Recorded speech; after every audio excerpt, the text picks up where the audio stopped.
Hello, welcome to chapter 12.3, where we're going to talk about Newton's third law and the concept of momentum. So Newton's third law of motion tells us that when one object exerts a force on a second object, the second object exerts an equal and opposite back on the first object. And these two forces are referred to as action and reaction forces. Basically, what this is telling us is forces always come in pairs. We never just have one force all by itself. And it's these force pairs that allow us and everything else in the universe to actually move.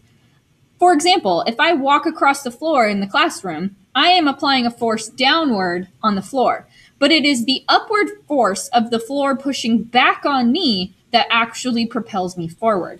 And if those forces didn't come in pairs, I wouldn't actually be able to go anywhere. And the key to this is that these forces never, ever, ever, ever, ever cancel out. And that is because these forces are acting on two different objects. These are not equal and opposite balanced forces. They are equal and opposite forces on separate objects. So an example of that is when you're giving someone a high five with starfish hands, because I can't draw. But when person A gives a high five to person B, they push this way.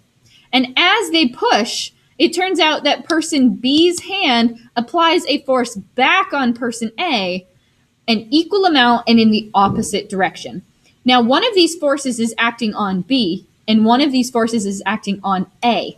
And because they're acting on two different people, we don't consider them balanced forces. Another example is swimming. We would not be able to swim if there weren't third law pairs or action, reaction forces. So as somebody is swimming through the water, they are pushing downward on the water, and that water in return pushes upward back on their hand an equal amount and in the opposite direction. And it's that upward push that propels the person forward. Now, a really good way to demonstrate that these are two completely different, not balanced forces is by thinking about someone standing on Earth. We all know that when someone's standing on the surface of the Earth, they have gravity acting on them. So what I'm going to do is I'm going to simplify this person as a dot. This dot represents that person. I'll make it red so that they match. And gravity is pulling down on that person. But it turns out the Earth is also being pulled up toward that person the same amount, because the force of gravity is a mutual attraction. Not only is it pulling the person down toward the Earth, it's also pulling the Earth up toward the person. Now, the reason why we don't say that people stand where they are and the Earth moves to them when they jump in the air, we say that they jump up and then are pulled back down to the Earth, is because the Earth has way more mass. And if you remember Newton's second law, F equals ma, the more mass an object has, the lower the acceleration for the same force. That's why people move instead of the Earth, even though there are these two forces that are equal and opposite acting on these two objects.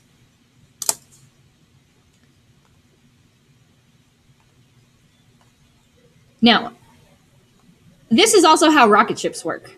So if we have a rocket ship, it turns out the rocket is not actually pushing on anything. What's happening is as the gas or the fuel inside of this rocket is ignited, it expands and it gets pushed out of the jet. And as that air is being pushed outward, it applies an equal and opposite force onto the rocket itself, which is what propels it forward. That's why rockets can work in outer space. It's not that the air and the gas coming out here is pushing on the air behind the rocket, because there's no air in outer space. It's just that as one force is exerted this way by the rocket, there is an equal and opposite force exerted back on the rocket in the other direction. And it's really weird to wrap our brains around this, but this is totally how the universe works. And without equal and opposite force pairs, we wouldn't be able to do anything. Now, momentum is a product of an object's mass and its velocity. So if an object has a really large momentum, it means it has a very large mass or a very large velocity. In the case of a rocket ship has a very large mass and a very large velocity once it gets up to speed. So a fast-moving rocket ship will have a lot of momentum.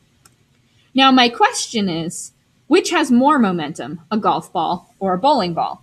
Well, it depends on the mass of each of these things and the velocity. So if we say the mass of a golf ball is 0.046 kilograms, and the mass of a bowling ball, I'm going to make the bowling ball green, I guess. The mass of the bowling ball is 7 kilograms.